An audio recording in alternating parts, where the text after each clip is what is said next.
Hello friends, welcome back to my YouTube channel Vaishnavi free education classes. Friends, जैसा आप लोग देख रहे हैं कि हम लगातार आपको कलाकारों से परिचित करा रहे हैं और बहुत सारे कलाकारों को हमने पढ़ा भी दिया है। और आज का जो आपका टॉपिक है वो कौन सा है? शारदा चरण उकील के बारे में आज हम लोगों को पढ़ना है। ठीक है, हमने इसके पहले जो कलाकार पढ़ाए हैं ना, प्लेलिस्ट बना दी है, आप लोग जाइएगा उसमें पढ़ लीजिएगा। ठीक है, हम आपको लगातार एग्ज़ाम का टाइम है तो एग्ज़ाम के टाइम हम आपको एक बार फास्ट रिवीजन करवा रहे हैं ताकि आप लोग एक बार अपनी आंखों के सामने से निकाल लें सभी कलाकारों को कि आप लोगों को एग्ज़ाम हॉल में दिक्कत ना हो, एक बार में ही आपको हर चीज़ क्लियर हो जाए और आपको परेशानी नहीं हो एग्ज़ाम हॉल में। मेनली ये बात है।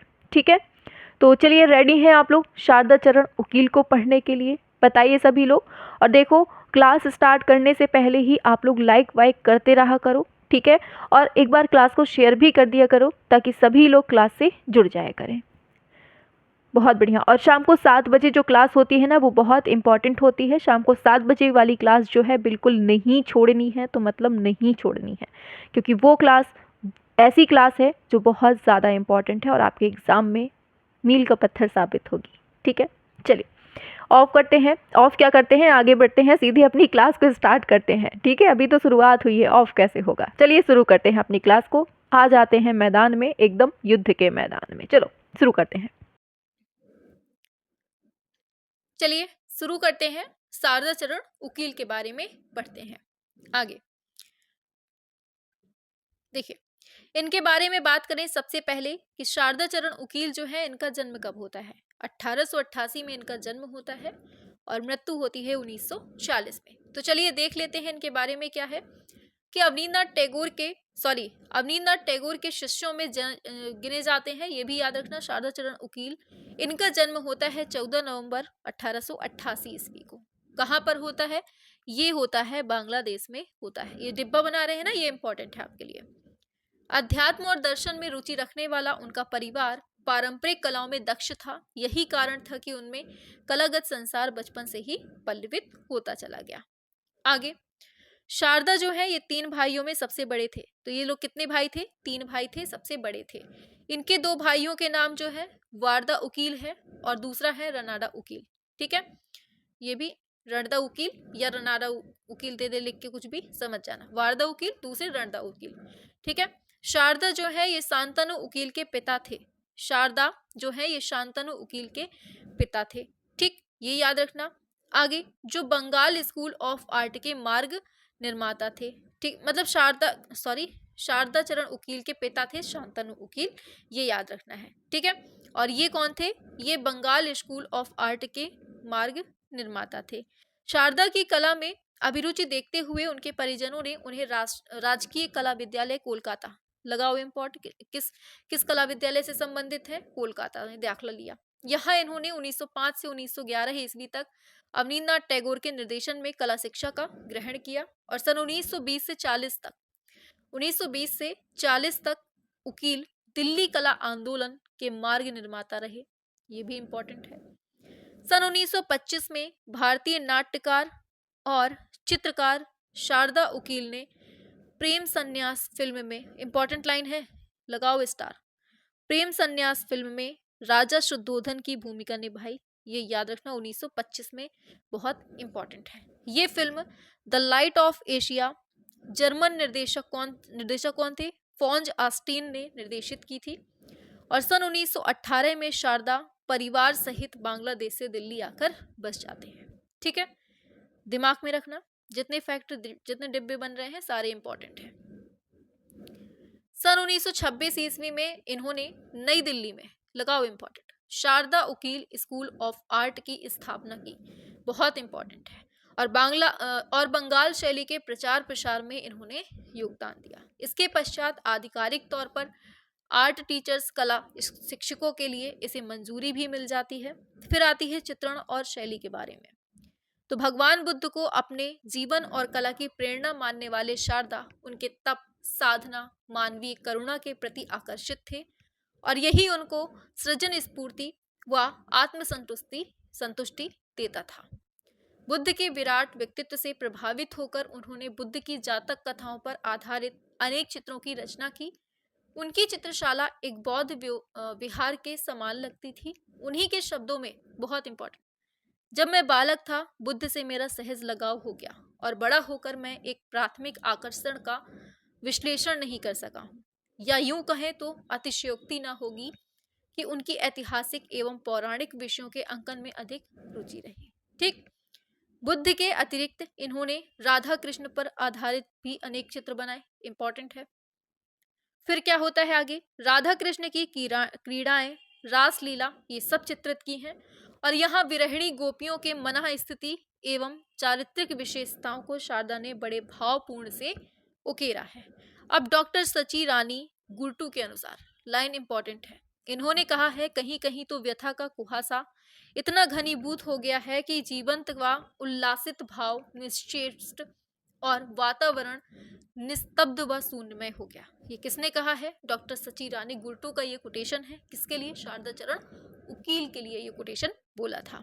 फिर आगे बढ़ेंगे तो शारदा के चित्रों के प्रमुख शीर्षकों में राधा कृष्ण, चांदनी रात, कन्या मटकी लिए हुए, इंपॉर्टेंट है, लुका छिपी, जटायु की मृत्यु, बंदी सीता, वन में सीता और लक्ष्मण, जीवन चक्र, वंशी वादक, ईद का चांद, दरगाह में गाता बालक और परिश्रम के बाद, ये सब जो चित्र बनाए हैं किन्होंने? तो शारदा चरण उकील ने।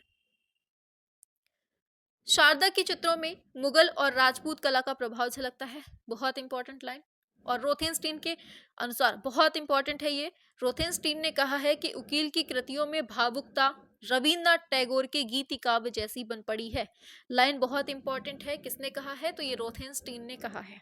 उनकी अभिजात्य और कलागत विचार मग्नता भारतीय संगीत की भांति दर्शक को अपनी आत्मा में झांकने का एक अवसर प्रदान करती है। खैर ये सब तारीफ है, क्वेश्चन जहां बनेगा डिब्बा बनाएंगे। इस प्रकार बंगाल शैली की परंपरागत विशेषताओं के साथ आधुनिक कला तत्वों का समावेश करते हुए उत्तरी भारत में उसका प्रचार प्रसार करने का श्रेय उन्हीं को ज्यादा है। अब प्रदर्शनी बहुत इंपॉर्टेंट है। यहाँ से उकील ने अपने चित्रों की अनेकों बार एकल प्रदर्शनी की व अनेक सामूहिक प्रदर्शनियों में भाग लिया, जिसमें प्रमुख रूप से सन 1914 लगाओ, इंपॉर्टेंट, पेरिस में Indian society of oriental art द्वारा आयोजित प्रदर्शनी 1914 से 22 वार्षिक प्रदर्शनी एक सेकेंड ऊपर कर देते हैं, 1914 से 22 वार्षिक प्रदर्शनी ISOO कला कोलकाता में की गई। फिर 1923 में क्या है? मुंबई आर्ट सोसाइटी की प्रदर्शनी होती है। 1924 में वार्षिक प्रदर्शनी नई दिल्ली में। 1935 में प्रदर्शनी की थी थियोसॉफिकल सोसाइटी में मद्रास में। 1926 से 29 के बीच में जिनेवा में, ठीक है। और फिर क्या है, लंदन और डबलिन में भी इन्होंने की है, मतलब इतने के बीच में। और 1927 में शिमला फाइन आर्ट सोसाइटी में शिमला में। 1929 में एकल प्रदर्शनी लगती है imperial gallery of art London में। 1930 में मैसूर दशहरा प्रदर्शनी मैसूर में। 1931 में मैसूर कला प्रदर्शनी मैसूर में। 1932 में एकल प्रदर्शनी इंडियन हाउस लंदन में। 1940 में वार्षिक प्रदर्शनी all India fine art and craft society नई दिल्ली में लगती है। और 2004 में मैनिफेस्टेशन 2 आयोजित होती है दिल्ली में, कला दीर्घा में, दिल्ली में, ठीक है। और जहांगीर कला दीर्घा मुंबई में। तो इस तरह से ये सब जो है ये इनकी प्रदर्शनियों की बात थी। अब बात करते हैं इनके संग्रह की, कि इनका संग्रह कहाँ पर होता है।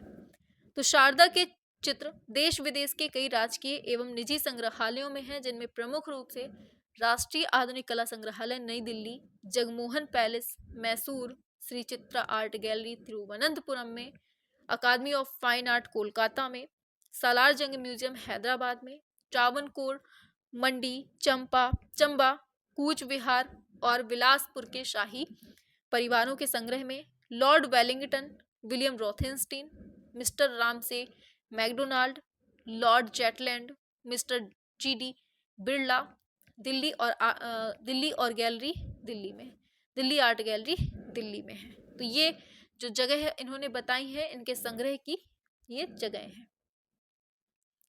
आगे बढ़ते हैं नेक्स्ट पर, तो चलिए आगे चलते हैं। तो आप लोग तैयार रहिएगा। अच्छा, ये कुछ चित्र हैं, इनको देख लीजिए। इनके चित्र में अर्जुन का देह त्याग बहुत इंपॉर्टेंट है, स्मृति है, और ईद का चांद बहुत पूछा जाता है, इतना आपको याद रखना है। आगे बढ़ेंगे। इसके बाद जो है ना आपको असित कुमार हलदार के लिए रेडी रहना है।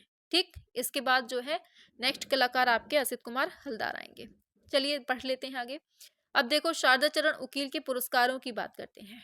इनके पुरस्कार में 1930 से 31 में शारदा उकील को वायसराय, बहुत इंपॉर्टेंट है, वायसराय गोल्ड कप नई दिल्ली प्राप्त होता है।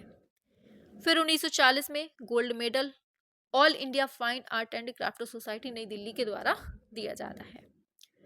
अब शिक्षण की बात करें, मार्ग निर्माता शारदा उकील ने 1912 से 17 तक गोरीपुर में कला अध्यापक रहे और वहां कला का प्रशिक्षण इन्होंने दिया। सन 1918 में नई दिल्ली में मॉडर्न स्कूल में कला अध्यापन किया। फिर 1926 में शारदा उकील ने स्कूल ऑफ आर्ट नई दिल्ली में इन्होंने पढ़ाया। फिर आती है इनकी मृत्यु हो जाती है। मृत्यु होती है 21 जुलाई 1940 को। कहाँ पर? नई दिल्ली में इनकी मृत्यु हो जाती है। तो इस तरह से हम लोगों ने इनको पढ़ लिया। अब जो नेक्स्ट टॉपिक रहने वाला है वो कौन सा है? असित कुमार हलदार के बारे में नेक्स्ट टॉपिक रहने वाला है, और ये टॉपिक बहुत पूछा जाता है। इनके जितने भी चित्र हैं और जितना भी इनके बारे में फैक्ट है ना, वो हम लोग कल पढ़ेंगे, और जितना इम्पॉर्टेंट है ना उतना ही हम आपको इस टाइम पर पढ़ा रहे हैं। और जितनी क्लासें दे रहे हैं आपको कलाकारों की, सारी क्लासें आपको अच्छे से पढ़ के रखनी है। ठीक है, नीचे कमेंट बॉक्स में बताना जरूर है सभी को कि क्लास कैसी लगती है, आपको मजा आता है कि नहीं आता है, सब कुछ बताना है नीचे। ठीक है, चलिए मिलते हैं नेक्स्ट वीडियो पे। Thank you.